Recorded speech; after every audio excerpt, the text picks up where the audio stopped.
Hey guys, it's Kate with WTI, and I wanted to talk to you about this Sdara skincare vitamin C serum. It also has 5% hyaluronic acid in there. So I've been using this for a couple weeks now, and I wanted to share my thoughts on it. So of course, the first thing I always notice is packaging. I love the white packaging, really pretty. It comes with a dropper, and the first thing you'll notice, look, it's already dripping out, is how liquidy it is.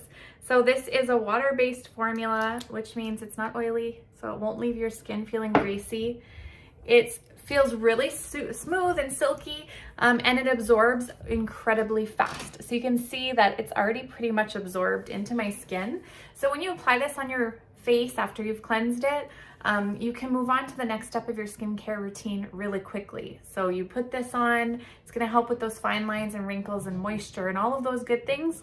And then you can put a moisturizer on and your makeup and move on with your day. So I really, really love that about this product. It has no smell at all, so that's an extra bonus. You don't have to worry about that.